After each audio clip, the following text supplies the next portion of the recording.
Coming up on the Tall Mike Wine Podcast. We both knew Lloyd. Remember that? I remember Lloyd. He was tall, too. Not as tall as I am. And now let's do lunch with Aditi Roy. You make it sound so much cooler. What we just did with this wine, he did with Dorito. He did. The second day at ABC News, I sat across from Diane Sawyer. She introduced me to the world news audience at the end of my story. How and why, and basically, what the fuck is up with Fox? And now, the Tall Mike Wine Podcast. The cell phones have been silenced. The wine is poured into some very interesting shaped glasses, which we're going to talk about. And just like that, the podcast begins. The Tall Mike Wine Podcast, the wine podcast that's not all about wine. The wine podcast like no other. My name is Mike Stone. People call me Tall Mike because I'm tall. And wine is my fixation, my fascination. Welcome to the podcast. Heard in 37 countries on 6 continents, and in 44 of these United States and the nation's capital, coast to coast from Berkeley, California to Fishers, Indiana, from Hoboken, New Jersey to McLean, Virginia. Even Warren, Michigan has found the podcast, and I thank you. Have you given us a rating on Apple Podcasts?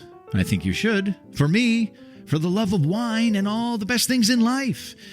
And if you're feeling prolific, then leave a review, too. They tell me it helps a lot. You can also rate us on Spotify. That's a new feature. And this podcast is not yet rated on Spotify. FYI, apparently you have to get enough ratings before they'll actually give you the rating. It's conversation time, and I'll introduce my guest for episode 26 in a moment. But first, I want to thank her for hosting this episode in her home. I have road tripped down to San Jose, California.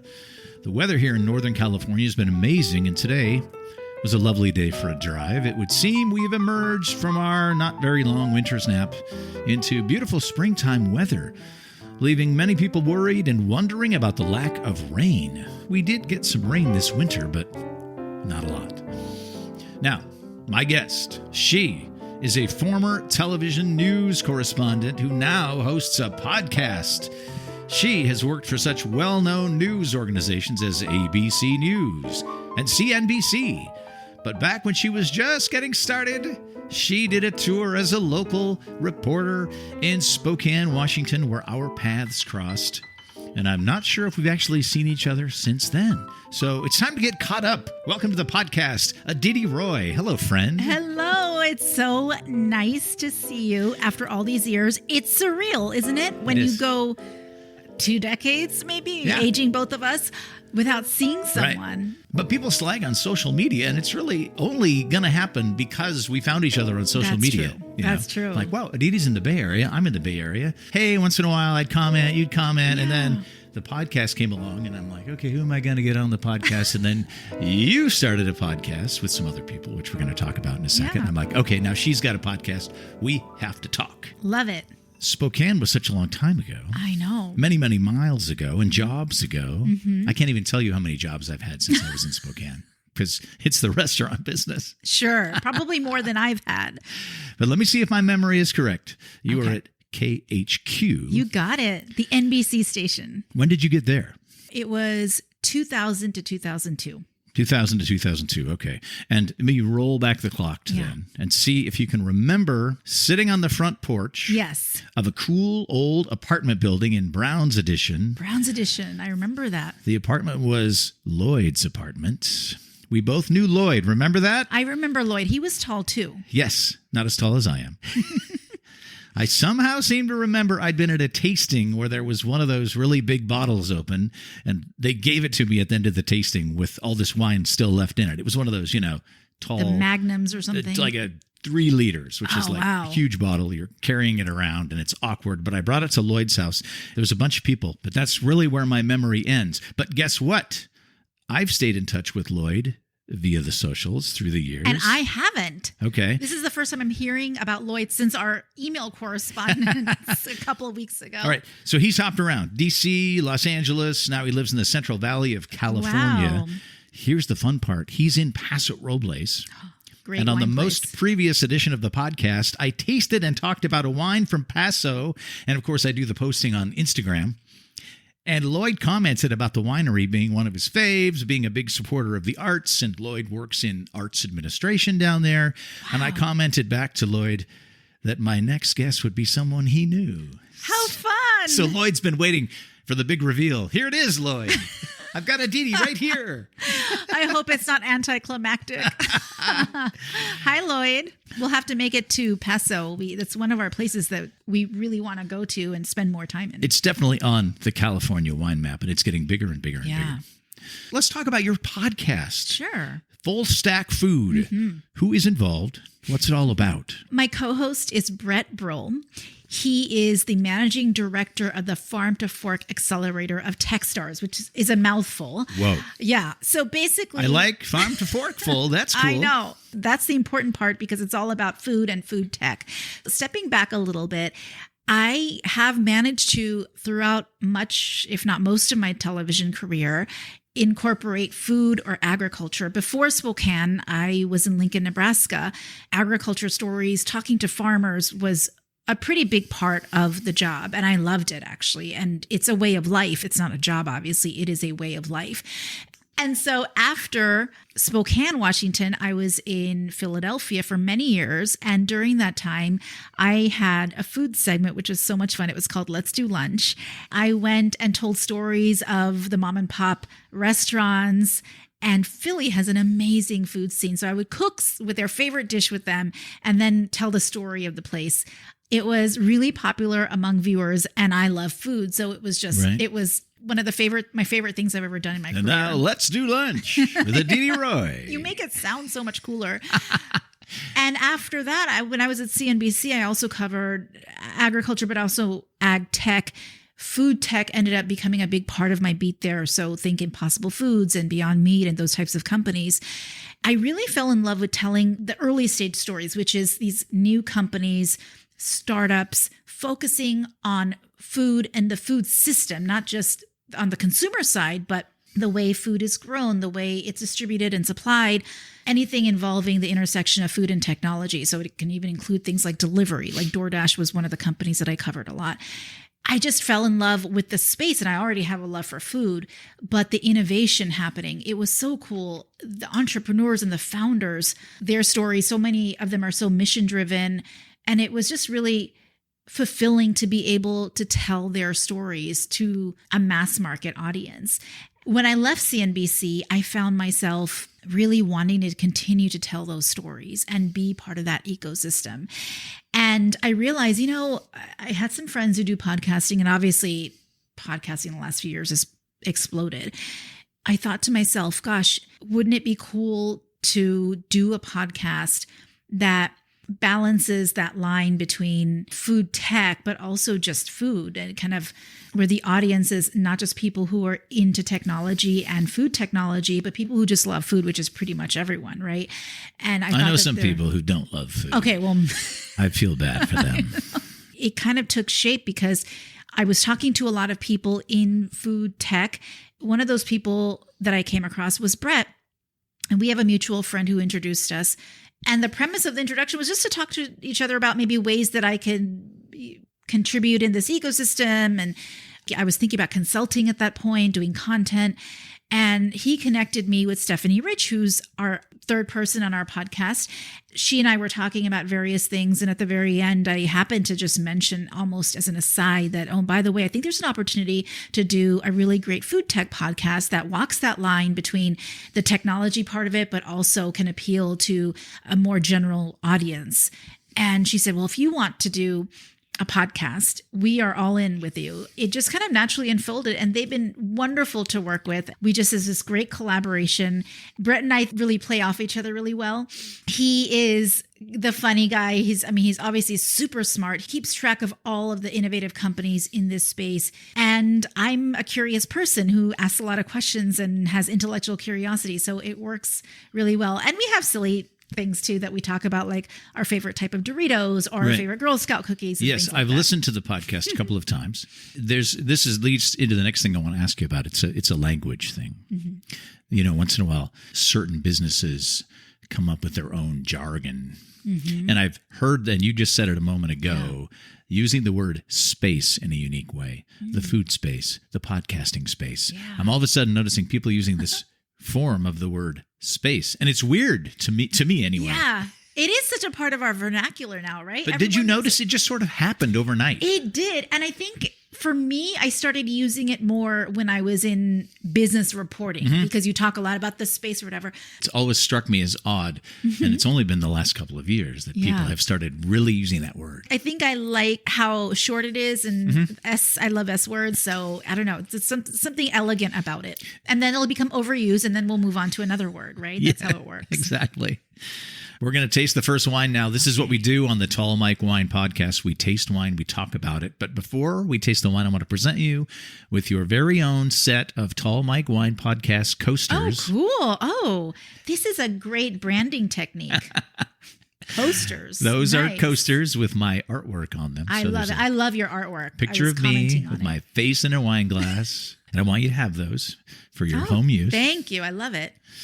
The wine glasses we're drinking out of today are new. I just purchased them, and I want to say this is not an endorsement. I have not been given these glasses for the endorsement on the show. I was fascinated by them. I started seeing this new shape wine glass on the socials with some wine people that I follow. Like they all of a sudden had these glasses in their hand. I'm like, what are those? Yeah. So I reached out to one of them and said, what are those? And they said, oh, these are the new Riedel Wine Wings glasses. And what they are, and I'm going to take pictures of everything. Remind me to take pictures, okay? Because I forget. I'm going to take pictures of everything, and they'll be up on the Instagram. But they are these really wide glasses with a flat bottom. I can't really describe the shape.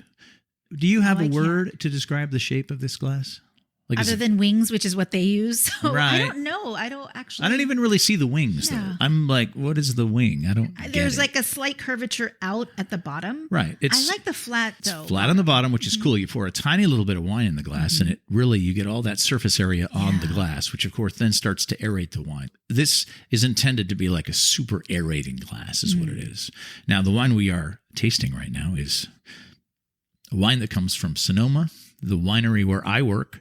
It's been a while since we've recorded the podcast at Nicholson Ranch, but I brought one of the really limited bottlings today. This is a Pinot Noir called Dry Farmed from 2016. So Nicholson Ranch, all the wine is made from grapes that we grow on the property. The property is only 40 acres. Wow. It's a 31-acre vineyard, 14 acres of Pinot. So we're getting smaller and smaller and smaller. So this is only made in about 150 cases. This is one of our reserves that is made primarily for the wine club. It's accessible for people if you know somebody. So give it a smell. Give it a taste. What do you think? The smell is wonderful.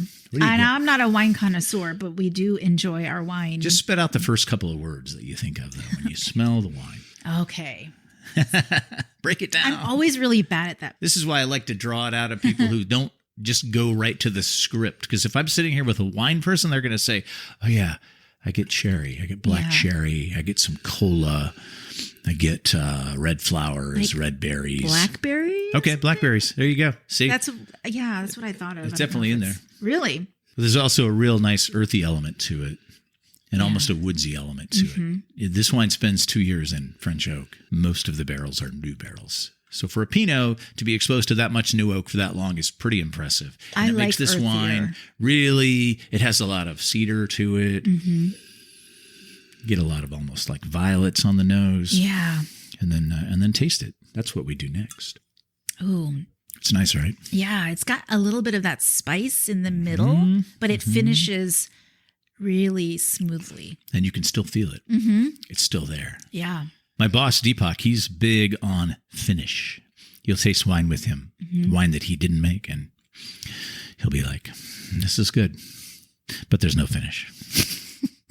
Like you gave finish, because that's a lasting impression, right? That's the last thing you remember. It just should linger and do a couple of things. It should get you ready to take the bite of the delicious food you're tasting or eating, or it should get you ready for that next sip of wine. And you notice right now your mouth maybe is slightly watering, isn't it? That's the acidity, the lingering acidity in the wine. It's like the bubbles in soda pop. Imagine drinking Coca-Cola with no bubbles. Okay, this is like sugary water that tastes like... But if there was no fizz, would it be that interesting? No. No. So acidity in wine is what makes that what kind of replaces that in soda pop? It's so interesting because one of our conversations was with Matt Barnard, who is the co-founder of Plenty, which is a vertical farms company. They really optimize for taste in their greens. And so he's learned a lot from sensory scientists. And one of the things he was talking about was in everything you eat, there's usually a beginning, middle, and end. And so he kind of broke it down for even a Dorito, how there's a sweetness to the finish. And I had no idea until I had it. And that's what gets you back for what more. We just did with this wine. He did with Doritos. He did, which is completely different, obviously. I know some people who could probably do that. But it's so interesting because the finish is important because it's what gets you to go back and reach for the same thing. Well, with Doritos, they want you to just eat the whole bag in one sitting. I know. And you can't stop. And it's true, you can't. Mm-hmm. Wine, we call the very first part. Typically, you call that the attack. When it hits your mouth, how does it feel? Yeah. And then the middle is called the mid-palate. And then after you've swallowed it or spit it out if you're at a professional tasting, how does your mouth react? What's the finish? And Deepak is big on the finish. Yeah. And I think that's why he puts his Pinots in oak for longer than most people do with Pinot. The finish is something that was very notable. He'll be very happy to hear that. And again, I'm not a connoisseur, but the fact that it left an impression, it was definitely notable. We're going to taste another wine in just a little bit. Mm-hmm. But first, I want you to tell me about your early days growing up. Where? Who? Tell me about your family. So my parents moved from India. My dad came in the late 60s. He went to school. He finished up school in Canada, and then he moved to New York. He and my mom were just basically starting out when they moved to New York. I was born in New York. They were married in India? They were married in India, but then they moved here. He was actually already in North America, went back, they got married, and then they came back out here.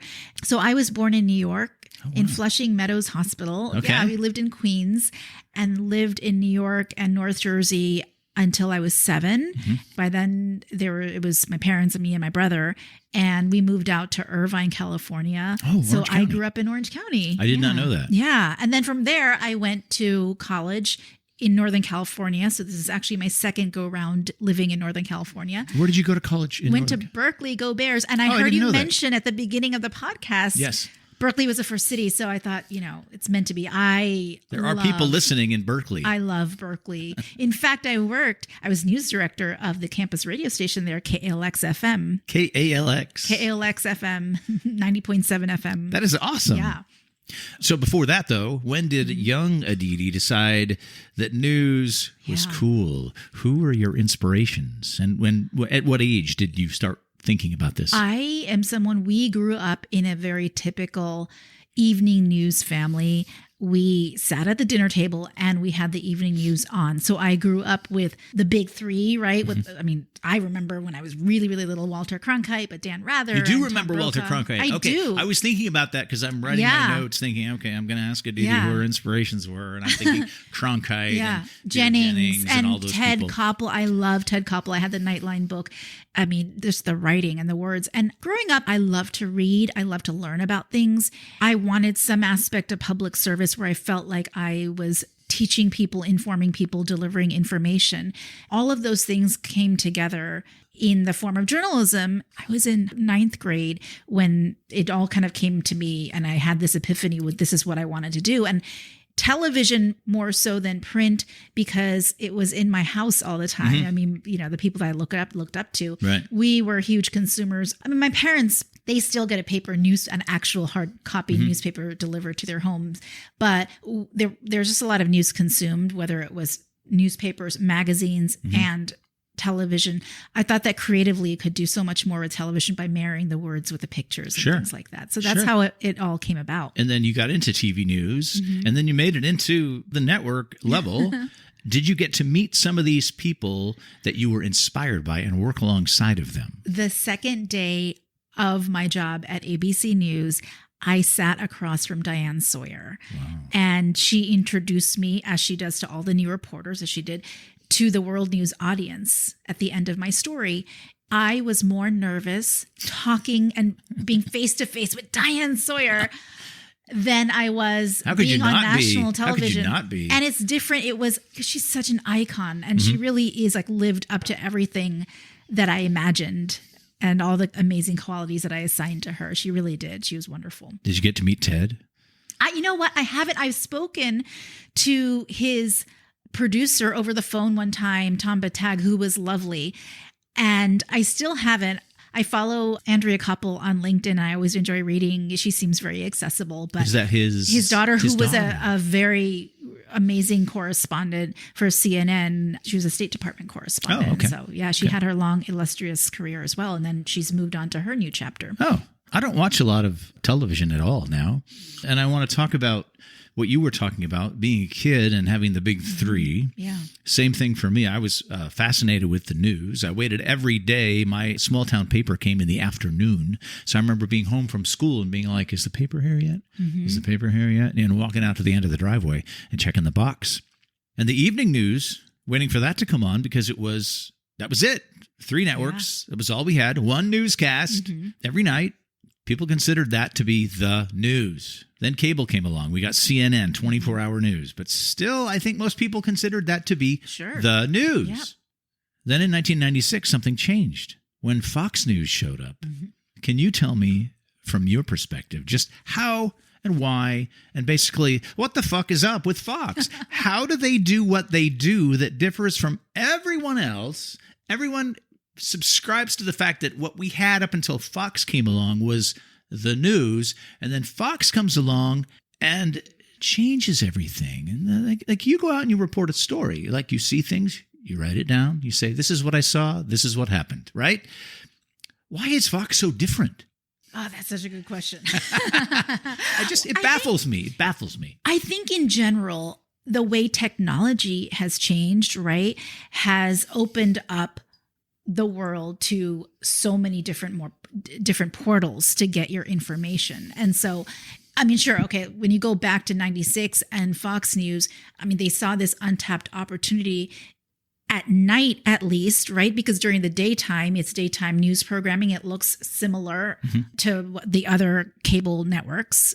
It's at night that there was this opportunity to tap into a certain audience and a certain demographic, right? And it was wildly successful. And then you saw obviously the counterexample where, okay, this niche is taken, let's take the other niche. And so you saw MSNBC and later CNN, I mean, get into that whole talk, again, using that word space, right? The talk space. So as technology has progressed and people have different portals to get information, you saw the web and then you saw Facebook and everything, and information is disseminated not just with news organizations, but then social media platforms and things like that.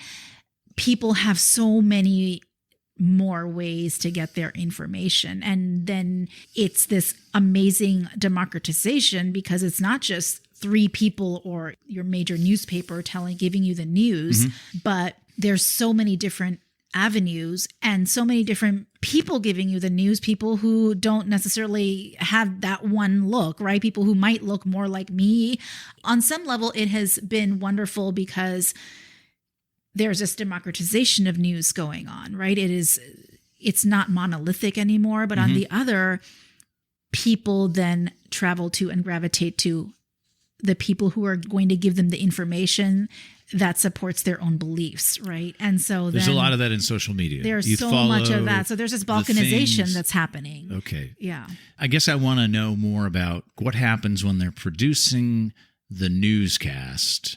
You turn on all the networks and you turn on CNN and MSNBC and you get basically the news of the day, and then you turn on Fox and there's this whole like other way of looking at the world that seems there's something a little bit wrong with it. Like you guys are not seeing what everybody else is seeing. But they're so popular because their ratings. Well, they right? are popular. Yeah. But how did they become so popular? Because for the longest time, you've got people that, like you and I, sitting and watching the news our whole lives. Like, that's what happened. You talked about Walter Cronkite. There was a time when he ended the newscast, and that's the way it is. Yeah. Right? And everybody's like, yep, that's the way it is. And of course, during all of those years leading up to pre-Fox, you had healthy skepticism. A lot of people would give the media issue, they tilt everything to the left. They're left-leaning, et cetera, et cetera, et cetera. And then all of a sudden, you've got this network that comes along that is, in my mind, talking directly to those people. And saying, let's light a fire unto them. And then let's see what happens. I don't think what happened was a good thing. Yeah. And do you think, at least the impression that, as you mentioned, people had of the media being left-leaning, that Fox saw that opportunity? Okay, there's another voice. There's another voice here that isn't being served. Yeah, exactly. Being stroked. And what do you think of that? I feel that that's really valid. That's a really valid way of looking at it. And I think also there's some other deep, dark things behind it that are all about, let's try and stoke something up here for a certain segment of the population. You could just go down a wormhole, like trying to study. And I'm sure there are books about it, about Rupert Murdoch and all of his motivations for starting Fox News. I just really wonder about all of that stuff. We had it the same way for so long. And then all of a sudden this one thing comes along, and 30 years later, Donald Trump is elected president. Makes me need a drink. And it's a good thing we have wine. We have wine. Did you get the second wine in your glass yet? This is still the Pinot. Okay. It's so good, though. You know what? I can taste the woodsiness. Right? Yeah, the earth. I love Bordeaux. I love Old World, so I love earthy. This has some nice earth to it. The reason they call this wine dry farmed is because that 31-acre vineyard that we use exclusively to make the wines at Nicholson Ranch, most of it is dry farmed. Mm-hmm. And this is the dirty little secret of wine grape growing. If you're growing world-class grapes to make amazing wine, and these are not cheap, you don't really water them because the vines, if you water them, the root system will just stay up toward the surface of the dirt and be like, where's our water? Where's our water? But if you don't, they're like, where's the water? And eventually they're going to be like, well, there must be water down below us somewhere in the dirt. Mm-hmm. So the root systems grow and grow and grow. And what you want is this root system that grows massively downward, and that pulls up water from the depths. Think about the dirtiest water, right? The earthy flavors. And the grapes don't get as big. So the grapes are smaller, which means concentration of flavor. Mm-hmm. So if you sip this now and think of that concentration of flavor, you're getting a lot of flavor in this wine. It's actually quite light. It's a Pinot, because Pinots are fairly light. But for a Pinot, this one has some really amazing concentration. The middle is just explosive. The mid palate? Yes. It's so intense and so good. I'm glad you like it. Yeah, it's just I've moved on to the next wine. Oh, wow. I need to drink quick. You do. You need to suck it down. Come on.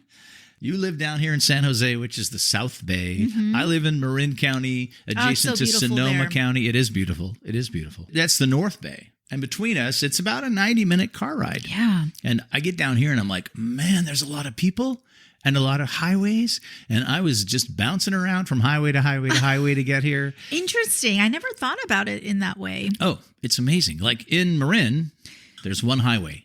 You drive through Marin, it's 101. It's just so beautiful there. Well, what's more noticeable to me is it's just so lush, big hills, and it's lots of greenery and tall trees. And here it's drier. It feels a little bit more barren.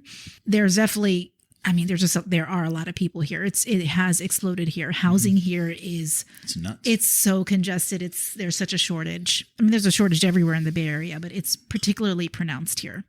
So when I knew I was going to be driving down here, I looked on the map and saw that there was a Total Wine store. Yeah. They aren't everywhere.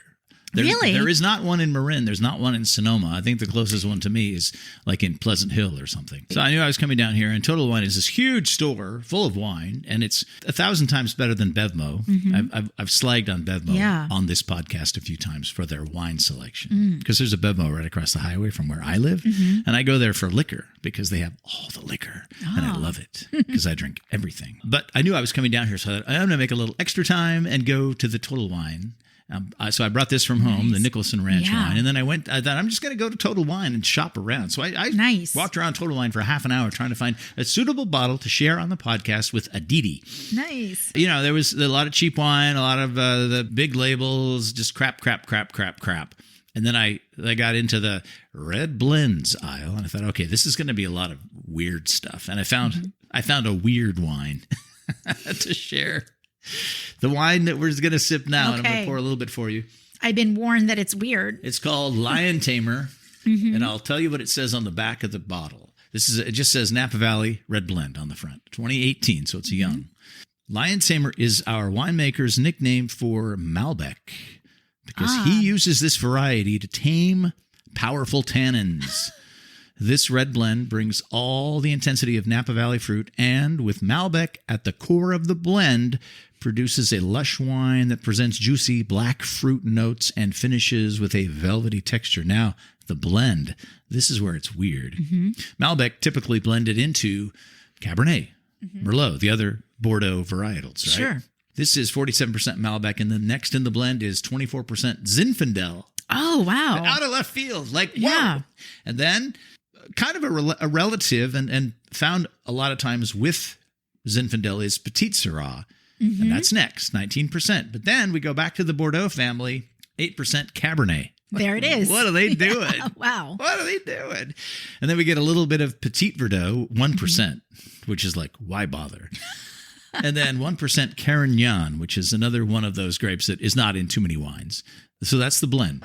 Mostly Malbec and Zin with a good splash of Petit Syrah, a little bit of Cab. So you've never had this? No, I've never had it. I'm tasting it for the first time. That Petit Verdot gives it this really dark color, I think. Yeah. Because it's almost black. It is. It's inky. It's thick. It's swirling nice in these Riedel glasses.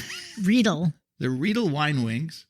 It just smells purple to me. It's sometimes you smell a wine and it's like, that just smells purple. You smell the color. Right? It smells good, though. Yeah. There's a little bit of an herbaceousness to it. Blueberries, yeah, for sure. It's really good. It's very fruity. I was going to say it's very fruity. I am not, again, like I like earthier. Right. My husband would love this. Okay, well, he's here. You can pour him a glass. He'll love it. Take it upstairs. It's very jammy, right? It's jammy. Yeah. It's not too tannic. They really did tame the tannins. They tamed the tannins because Malbec is typically, like you said, blueberry. Malbec will give you a lot of blueberries. That must be a delivery. I know. Who's here? So tell me what sort of wines you like to drink. When did wine become a thing for you? Do you remember what wine it was that turned you on to being serious about wine? That was a great question. I mean, I don't know if I would consider myself serious. I just know I like what I like, right? Obviously, I grew up in California. I think I came up with my parents a little bit. My parents actually, maybe it was 2007. My parents and I, this was back before no kids, no husband. I was single. And my parents and I, we visited Napa and we went to different wineries. And my brother's now wife, she was his girlfriend at the time, her family owns a winery in Napa called Arrow and Branch. So I'll put a little plug in for them. They're amazing. Arrow and Branch. Arrow and Branch. Yes. Okay. Yeah, they have amazing wines. Their reds are just phenomenal. They have a great Sauv as well, Sauvignon Blanc. Okay. So we came up to Napa and we did a trip. My brother had recommended the wineries because he knew something about wine and he knows a lot about wine now.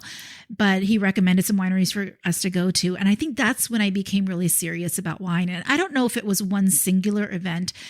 In tandem with that, I also had some really good friends in Philadelphia who were very much into wine. They would host these fabulous dinner parties and really spend a lot on the wine. And she loved French wine. So she introduced me to Bordeaux. And I think I really there fell in love with old world wines, specifically Bordeaux. It's hard to get a good Bordeaux out or just any Bordeaux on any menu out here. But unless you want to pay a lot of money. You go out to dinner. That's true. If you start looking at the first gross or even the second gross Bordeaux in a nice restaurant, you're talking about a $500 bottle. And we certainly don't go there. And we actually, when we go out to dinner, we tend to do a lot of glasses so that we can explore and have discovery. Try a bunch of things. Yeah, it's always so much fun to do that. Who's someone you would love to share a glass of wine and conversation with, besides me, of course? Living or dead? Diane Sawyer. Okay, of course. Revisit. She's still alive. Good. You got a chance. Yes. Anybody else? Ted Koppel. Yeah, of course. You got to meet Koppel. I know. Come on. Oh. He's the one. He's your ride or die. In about a few hours, I'll come up with a perfect answer. I just don't have it. But no, those two would definitely rank very highly.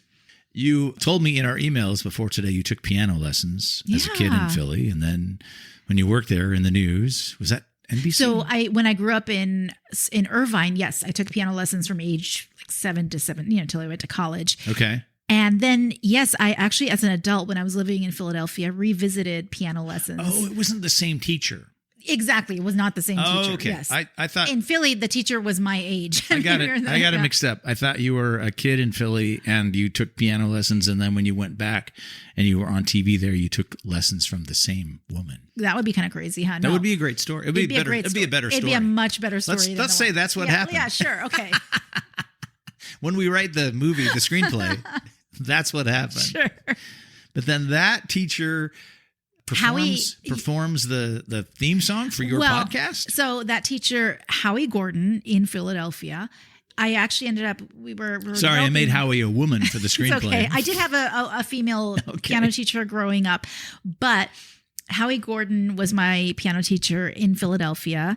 I reached back out to him to actually just pick his brain about podcast music. I'm doing this. And I know he was just a music geek. And what's great about him is that he is really into sound design. So it's about matching content to music and what music would match that content. And he's brilliant at that.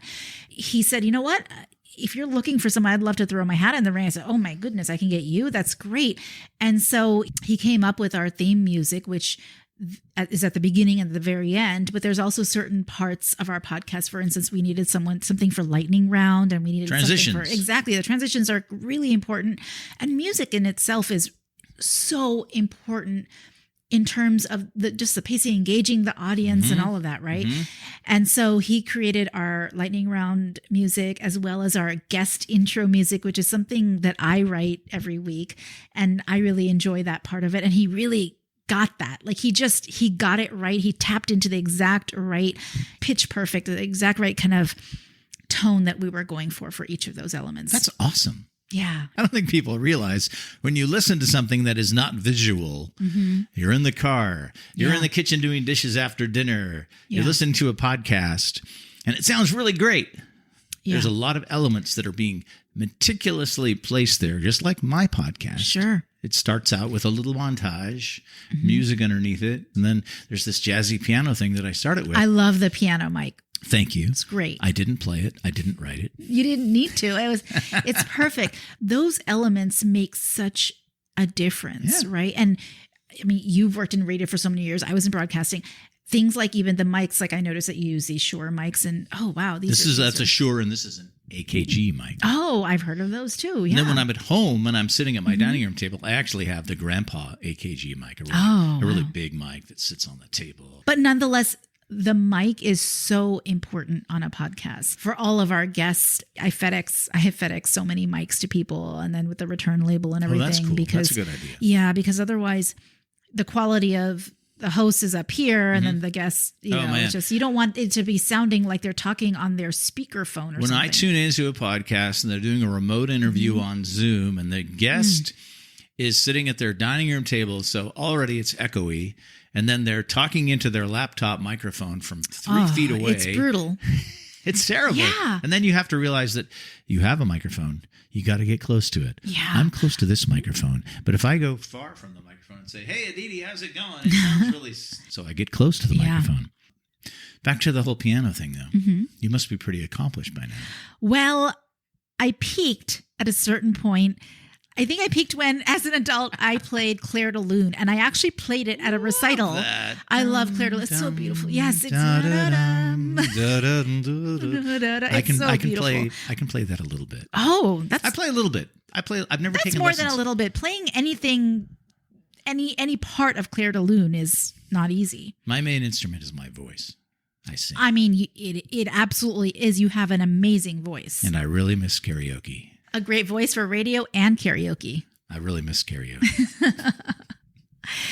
Clair de Lune. Clair de Lune. I peaked. Oh, I also did another recital. Did you do a recital where you were? It's funny because Howie made me do these recitals. So I went to this piano school. He was teaching at a piano school back then, and he made me do the recitals, even though I was the only adult in there. He could never get his adult students to do it. But you were Aditi Roy from NBC Philadelphia. Well, it's funny because you have your anonymity when you are even though you're at the network, when you're a reporter, it's not like you go on the street and people recognize you. But yes, in Philadelphia, you definitely feel really connected. Roy. Oh, hey, oh, well, that's a New York accent. Don't know. It's that's not Philly. Sorry. in Philadelphia, it was funny because at the Claire de Lune recital, the local radio station, someone came out and actually taped it and they did a little thing on it on the morning talk. And I was really excited because I used to listen to that morning talk show.